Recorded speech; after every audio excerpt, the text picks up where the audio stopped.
우리나라 기상재해사 중에서 가장 강력했던 태풍이 2003년도 매미로 기록되어 있습니다. 그때 저는 제주에 살았습니다. 한쪽 벽면이 거대한 통유리로 된 이게 3층이었는데 거실은 오션뷰요, 부엌에 가면 한라산 뷰가 보이는 그런 곳에 있었습니다. 매미가 제주를 관통하던 그 밤에 이 쩍 하면서 거실 창에 균열이 생기고 온 동네의 전력이 끊겼습니다. 사방에 칠흑 같은 어둠이 내려앉았는데 이 거실 너머로 보이는 그 바다의 어둠이라고 하는 것은 묘한 어두운, 뭐라 하게 되나, 검정색을 뛰어넘는 묘한 어둠으로 막 덧칠해진 그런 느낌이었습니다. 그러니까 영화보다 더 영화 같은 그런 장면이 막 집어삼킬 듯한 그런 것들이 연출되었는데 어떻게 그 밤을 보냈는지 정신이 없이 보냈습니다. 근데 신비스러운 거는 그 다음 날이었습니다. 하늘과 바다가 어찌나 고요하고 아름다운지 그 바다의 빛깔과 하늘의 빛깔이 세상에서 처음 본 그런 아름다운 정말 맑고 투명한 하늘색, 투명한 초록색, 뭐 어떻게 표현할 수가 없겠습니다. 그럼 보지 않으면 그런 풍광이 쫙 펼쳐지는데 어젯밤에 그 난리통은 꿈처럼 사라지고 꼭 사기당한 것 같은 그 밤이 사기당한 것 같은 느낌을 막 선사해줬던, 아직도 잊혀지지가 않습니다. 지금 15장이 그렇습니다. 14장에서 그 난리가 있었습니다. 기억을 하십니까? 그런데 다음 날 아침 시치미를 뚝 떼는 것처럼 지금 15장은 아무 일 없는 양 이야기를 이렇게 진행하고 있습니다. 14장 기억하십니까? 이 학자들이 이 15장을 그 민수기 후기 편집자들에 의해서 이렇게 끼워 넣은 것이다, 이제 이렇게 대부분 동의를 하고 있습니다. 어쨌든 민수기 서사 일부를 끝내고 잠깐 휴식을 취하는 느낌도 있습니다. 그러니까 전반부 14장하고 장면이 동전의 양면과 극명하게 달라지는 그런 분위기가 시작이 되는데 주된 내용은 새로운 희망을 노래합니다. 그런데 하나로 이렇게 정돈되고 일관된 어떤 흐름이라기보다 그냥 마구잡이로 어떤 커다란 보물상자에서 하나씩 물건을 꺼내면서 이 물건은 이러이러한 이야기가 담겨져 있어 하면서 이렇게 스토리를, 각자에 담긴 그런 스토리를 들려주는 것 같은 그런 느낌도 있습니다. 그러니까 앞선 장들과 또 뒤에 이어지는 장들과의 연결고리는 변변치 않아 보입니다. 그래서 그런지 무질서한 신명기, 성경의 잡동사니 창고라고 불리는 이유가 또 요 지점에도 있긴 합니다. 하지만 그렇다고 해서 신명기 기자가 그저 잉여 산물들을 그냥 아무렇게나 던져 놓듯이 끼워둔 것은 아닐 것이라는 생각이 듭니다. 서두부터 심상치가 않습니다. 1, 2절에 이렇게 시작을 했습니다. 여호와께서 모세에게 말씀하여 이르시되 이스라엘 자손에게 말하여 그들에게 이르라. 요게 17절에도 동일한 말씀이 나옵니다. 먼저 이 말씀이 하나님의 말씀이요 하나님의 명령인 것을 먼저 이야기를 합니다. 그리고 2절, 그리고 17절 바로 뒤에 붙는 18절이 똑같습니다. 너희는 내가 주어 살게 할 땅에 들어가서, 18절, 너희는 내가 인도하는 땅에 들어가거든. 지금 이 말씀이 하나님에게로부터 나오고 하나님의 명령인데 다음과 같은 사실을 전제하고 있습니다. 너희가 가나안 땅을 소유할 것이다. 너희가 그 땅을 자유롭게 경작할 것이다. 거기서 너희가 평화를 누릴 것이다 라고 하는 것을 기본적으로 지금 깔고 가는 것입니다. 지금 14장의 실패와 절망을 다시 희망으로 전환하면서 15장이 시작을 하는데 내가 주어 살게 할 땅, 그러니까 하나님이 이미 주셨다라고 하는 것을 말하고 있습니다. 하나님이 살게 하실 그곳입니다. 그러니까 하나님이 주어라고 하는 사실을 우리가 주목해야 합니다. 이 모든 것 하나님이 하실 것이다라고 하는 것을 먼저 전제하고 있습니다. 여기 살게 하다라고 하는 단어가 참 재미있습니다. 영어로는 유산, 집이라고도 이제 번역이 되는데 좌석이라고 하는 뜻입니다. 좌석. 그러니까 단선적으로 이제 번역하면, 사역을 하면 그곳이 너희 좌석이다라고 하는 거예요. 그러니까 좌석표를 선물로 받았으니 그 좌석표를 들고 들어가면 되는 것입니다.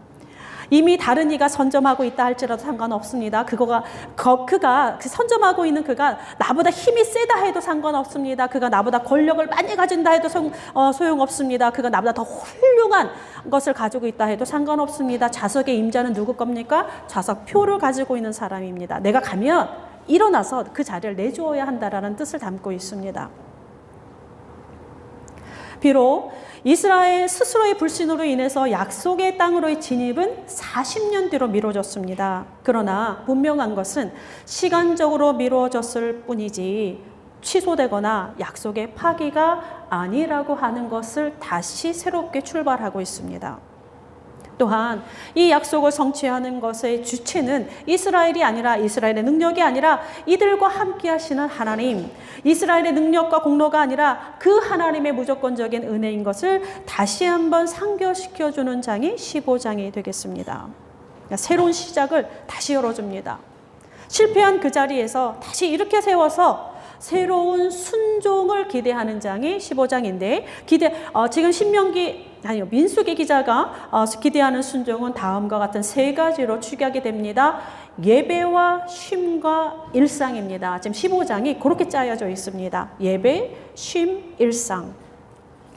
가장 먼저는 예배입니다. 제사와 예물, 그러니까 예배에 대한 이야기가 상당히 서두부터 길게 다뤄지고 있습니다. 이 15장이 75%를 차지하고 있습니다. 이건 무엇을 말하느냐? 삶의 기본 원리, 삶의 중심이 무엇인지를 먼저 다시 한번 명확하게 짚고 넘어갑니다. 바로 하나님입니다. 존재의 터전, 삶의 원리가 하나님이어야 된다라고 한 사실입니다. 하나님이 이스라엘의 중력이어야 된다라는 사실입니다. 하나님과의 관계가 약속의 땅을 기경하는 가장 근본적인 토대가 되어야 하고, 하나님께서 바라시는 삶의 문법이 약속의 땅에서 살아가는 핵심 원리가 되어야 함을 지금 예배를 통해서 이야기를 하고 있습니다. 이는 오늘 우리에게도 동일합니다. 예수 그리스도를 구주로 믿는 우리들, 하나님을 유일한 하나님으로 믿는, 섬기는 우리들, 우리의 삶을 끌어당기는 중력이 과연 무엇인가? 라고 하는 것을 반드시 질문하고 또 질문해야 합니다. 중력과 은총이라고 하는 이렇게 두꺼운 철학책이 있습니다. 그 서두에서 저자는 인간의 죄된 본성을 중력이라 칭하고 이를 거스르는 것은 은총이다, 이렇게 이야기를 하는데, 우리는 이것을 뒤집어서 한 걸음 더 나아가서 우리의 중력이 하나님이어야 됨을, 하나님은 그것을 원하신다라고 하는 것을 우리가 새길 필요가 있겠다라는 생각이 듭니다. 그런데 오늘 또 본문에 굉장히 독특한 것이 있습니다. 예배의 범위가 굉장히 확장되어져 있습니다.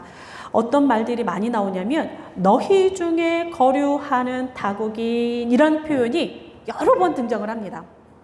그러니까 본문에서는 이스라엘보다 이들이 좀 더 부각되어 있습니다. 굉장히 많이 등장을 합니다. 레위기 제사를 말씀하실 때하고는 굉장히 다릅니다. 내용도 조금씩은 다르긴 있는데, 자, 이 타국이라고 하는 번역된 이 히브리 단어, 거류자라고 하는 단어인데, 나그네가 되다라고 하는 동사에서 파생한 명사입니다. 모세의 큰아들이 게르솜, 나그네가 되었다, 다 연결되어 있는 단어입니다.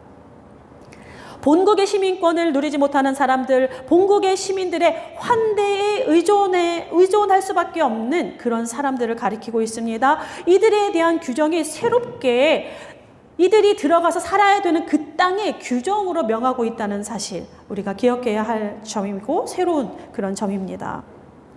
새 번역과 공동 번역에서는 이렇게 표현합니다. 너희 가운데 몸 붙여 사는 사람들, 그러니까 우리에게 몸을 붙여서 사는 사람들, 몸 붙여 살다라고 하는 이 표현이 상당히 많은 생각을 하게 하는 지점입니다.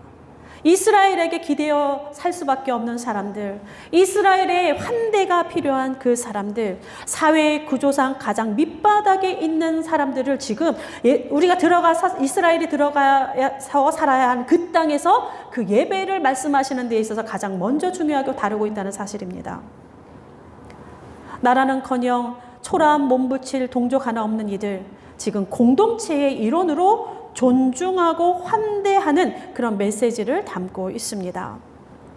이들이 이스라엘과 동일하게 하나님을 예배하게 하고 하나님을 향한 은혜 가운데 이들을 초대하라고 하는 그러한 명령입니다. 상부와 하부의 경계선을 긋는 것이 아니라 경계를 허물고 있는 말씀이요, 이들이 이스라엘이라고 하는 이 선민들의 담을 넘어오지 못하고 담을 치라는 것이 아니라 이들이 쉽게 다가올 수 있도록 담을 낮추라라고 하는 그런 의미를 담고 있습니다. 이스라엘에게 가장 중요한 예배 현장에 선민 사상으로 똘똘 뭉친 이들의 삶의 울타리에 이들이 함께 있어야 한다라고 지금 말씀하고 있습니다. 아브라함도 나그네 인생이었고 야곱과 이삭도 그러했습니다. 이스라엘은 심지어 애굽의 노예였다라고 하는 사실, 이를 기억하면서 이들을 품으라라고 하는 말씀이 전제되어 있습니다. 게다가 심상치 않은 구절이 하나 더 있습니다. 15절에 보면 회중 곧 너희에게나 거류하는 타국인에게나 같은 율례이니. 자, 회중이라고 하는 말은 이스라엘만을 부르는 호칭이었습니다. 그런데 오늘만큼 이 민수기 15장에서만큼은 다릅니다. 이 회중 안에 이스라엘과 함께 사는 타국인이 하나로 만나고 있습니다. 회중 곧 너희에게나 거류하는 타국인에게나, 원문도 똑같습니다. 이들에게 하나님의 율법도 하나님의 백성으로서의 존재도 동일하다라고 말씀하고 있습니다. 선민 사상으로 가득한 어찌 보면 매우 배타적인 이들에게 가히 혁명적인 말씀이라 말씀드릴 수 있겠습니다. 역시 우리에게 묻습니다. 우리는 어떠합니까? 우리의 사회는 또 어떠하고 또 우리 한국교회는, 책 읽는 교회는 어떠하십니까? 우리가 드리는 예배 가운데 모든 이들이 다 함께 할 수 있는 그러한 장이 될 수 있는지, 우리의 교회가 누구나 마음 편히 들고 날 수 있도록 문턱이 낮은지, 우리의 공동체가 힘없는 이들이 몸부쳐 살 만한 곳인지, 약속의 땅에 들어가기 전에 이것을 기억하고 고민하고 씨름해야 할 것 같습니다. 중간에 갑작스러운 사건 하나가 툭 터져 올라옵니다. 문맥이 필요하지도 않고 어울리지도 않아 보입니다. 게다가 좋은 소식도 아닙니다. 미래의 희망을 노래하는 사람들에게 찬물을 확 끼얹는 듯한 그런 사건 하나가 터져 나옵니다. 문제가 된 것은 안식일입니다. 안식일에 나무하는 사람이 있었습니다. 그가 누구인지, 왜 나무를 하고 있었는지 묻지도 않습니다. 오로지 안식일에 일한 것 하나 때문에 갇히고 돌에 맞아 죽습니다. 참 마음이 어려운 것은 이 모든 일이 하나님의 허락하에 벌어졌다라고 하는 것이 사실은 좀 충격적입니다. 엄격한 고대 사회의 규율이라고 하나 하나님의 이름이 이렇게 사용된다라고 한 점에서 사실 심리적인 접근에 있어서 좀 어려운 부분이 많이 남아 있습니다. 그럼에도 불구하고 왜 이토록 안식일이 중요한가 더불어서 질문을 하게 됩니다. 지금 공동체 전체가 책임을 지고 있는 이 사건, 단순히 넘어갈 사안은 아닌 것 같습니다. 그러나 오늘 다루기에는 너무나 이제 시간이 버거워서 잠시 뒤로 미루지만, 다만 오늘은 안식일이 품고 있는 쉼이라고 하는 것, 창조의 리듬이라고 하는 것, 공동체적 책임하에 생명처럼 지켜져야 할 그런 것으로 다뤄지고 있다라는 점, 이 점만 기억하고 우리는 넘어가겠습니다. 쉼과 창조의 리듬과 안식일. 자, 그리고 마지막 세 번째입니다. 일상입니다. 몇 구절 안 되지만 15장 전체의 결론과 같은 역할을 하고 있는 부분입니다. 매우 중요합니다. 오늘 우리의 무게중심이 여기에 있습니다. 하나님이 중력이 되는 삶의 실제라고 보시면 되겠습니다. 이 하나님의 존재, 하나님의 율법, 일상으로 들어옵니다. 옷단 귀에 술을 달라 합니다. 술 아시죠? 이 끝에 다는 이 장식. 옷의 기능 때문도 아닙니다. 디자인 때문도 아닙니다. 상징입니다. 근데 이 술을, 이게 옷 끝에 다는 이 술에 대한 이 학자들의 이렇게 풀이하는 해석은 상당히 기가 막힙니다. 이렇게 매듭 짓는 방식에 따라 막 숫자를 풀이하는데요. 뭐 이렇게 하면 히브리 그 자음 숫자 전체를 더하는 600이 나온다. 또 이렇게 하면 매듭을 짓는, 이게 토라의 계명수가 613개가 있는데 그 숫자가 나온다. 또 이렇게 하면 뭐 26이 나오는데 그 26이라고 하는 숫자가 히브리어 네 글자, 그러니까 아도나이, 야훼라고 하는 그런 네 글자에 해당한다. 뭐 이렇게 하면 또 뭐 하나의 전체를 뜻을 이루는 13이 나온다. 막 이렇게 계산을 해요. 네, 참으로 비상하신 분들이 많아요. 그런 걸 다 어떻게 계산해 내는지. 네, 저는 보아도 보이지 않고 들어도 잘 모르겠던데. 그런데 아무튼 모두의 결론은 같습니다. 기억입니다. 술이라고 하는 거, 술을 다는 이유, 기억의 수단입니다. 하나님을 기억하는 표징, 주의 율례에 순종하겠다라고 하는 표지로서의 술입니다. 근데 또 이런 생각이 들었습니다. 이왕 그럴 거면 브로치처럼 여기 가슴에 딱 달지 왜 또 이 손끝 옷단 끝에 달게 하실까? 참 그것도 의문이 많습니다. 그죠? 아니 머리핀으로 달면 얼마나 좋겠어요. 금방 알아볼 텐데. 자, 우리 일상으로 들어오는 것 자체도 그렇고 이 술을 다는 위치도 그렇고 우리가 깨어있지 않으면 보지 못하는 그러한 지점들입니다.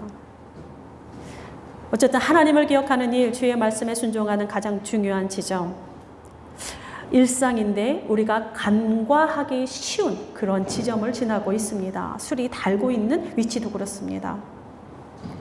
기억하다라고 하는 히브리 단어는 생각하다, 주목하다입니다. 가장 먼저는 내면적 정신적인 행위를 말합니다. 생각하고 주목하는 것. 그렇지만 이것이 내적인 생각에 머무르는 것이 기억하는 것이 아닙니다. 이게 적절한 외적인 행위까지 나아가는 것. 그 모든 것을 포함해서 기억한다라고 하는 것이 히브리 단어의 뜻입니다. 그러니까 생각에만 머무는 것은 기억함이 아닙니다. 행위로 연결되지 않는 것은 기억하지 아니함과 동일합니다. 묵상하다라는 말도 마찬가지입니다. 우리가 주의 말씀을 묵상한 이유가 무엇입니까? 우리 안에 머물기 위함입니까? 아닙니다. 거기에서부터 시작해서 우리가 바깥으로 그 말씀대로 살고자 함입니다. 우리의 사고에, 우리의 생각 안에 갇히는 것은 안 하는 것과 동일합니다. 기억한다라고 하는 것, 묵상한다라고 하는 것은 그대로 행하기 위함이요. 옷단에 술을 달는 것은 매일매일 그것을 생각하면서 순종하겠다라고 하는 결단과 같습니다. 특별히 이 기자는 마음과 눈을 겨냥하고 있습니다. 이 마지막 구절에 보면 이 마음과 눈, 이 마음, 우리가 생각하는 단순한 감정의 그런 산실이 아닙니다. 성경에서 말하는 히브리 단어가 말하는 이 마음이라고 하는 단어는 내면의 가장 깊은 곳, 의지와 사고의 중심입니다. 그것을 마음이라 칭합니다. 그것이 욕심에 취약하다라고 하는 것입니다. 많은 생각을 하게 됩니다. 그죠? 우리의 사고가, 우리의 판단이 무엇을 보는가, 또 우리가 가지고 있는 욕심이 무엇인가, 그것에 굉장히 취약하다라고 하는 지점. 세 번역은 이렇게 얘기합니다. 내 마음 내키는 대로, 너희 눈에 좋은 대로. 마음 내키는 대로, 마음이 막 흘러가는 대로. 또 이 부분은 창세기 3장을 우리가 또 생각하지 않을 수 없습니다. 금단의 열매를 바라보는 그 하와의 보기. 또 방금 민수기 14장에서 가나안 땅을 바라보았던 그 12명의 두령들의 그 봄. 먹음직하고 보암직하고 탐스러워 보임으로 인하여서 하나님의 말씀이 망각되었던 하와의 봄. 견고한 성읍과 네피림 거인 같은 가나안들을 보니 가나안 땅의 진짜 주인이 누구인지 망각되었던 12명의 두령들의 그 봄. 함께 생각해 볼 필요가 있습니다. 그러니까 신앙의 여정이라고 하는 것, 신앙의 진보라고 하는 것은 우리의 눈이 무엇을 바라보는가, 우리가 어떤 보기를 하고 있는가, 우리의 마음의 욕심이 무엇에 걸려 있는가라고 하는 것에 많이 달려 있는 것 같습니다.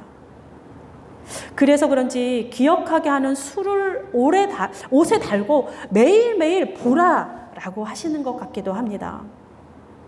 그러니까 모두가 그렇게 술을 달 것이니까 이 술은 나를 위한 것인 것과 동시에 또 다른 사람을 위한 것일 수도 있습니다. 그러니까 서로 그 수를, 그 기억의 수를 바라보며 살아계신 하나님을 기억하고 그 기억의 수를 서로 바라보며 하나님들이 자신에게 행하신 일, 심판까지 포함합니다. 그것을 기억하라라고 하고 있습니다. 맨 마지막 결론 짓는 부분들이 상당히 의미심장합니다. 기억해야 되는 가장 1차적인 순서는 출애굽의 하나님입니다. 구원의 하나님, 그 구원의 하나님, 그가 우리의 하나님이신 것을 기억하고 그와 함께 맺었던 그 시내산의 언약을 기억하고 하나님이 우리에게 행하실, 약속의 땅에 들어가서 행하실 그것을 기억하라라고 말씀하고 있습니다. 성전에 와서 하나님을 기억함이 아닙니다. 이 기억은 우리의 집에서 일어나는 일이고 우리의 일터에서 일어나는 일이고 우리의 일상복을 입고 활동하는 세상의 한복판에서 하나님을 기억하라라고 하는 말씀입니다. 하나님을 기억하는 것이 우리의 일상이 되고 이 일상 속에서 하나님의 말씀을 실현하는 우리의 일상이 순종의 자리가 되고 그래서 그 일상은 거룩한 우리의 산실이 될 수 있습니다.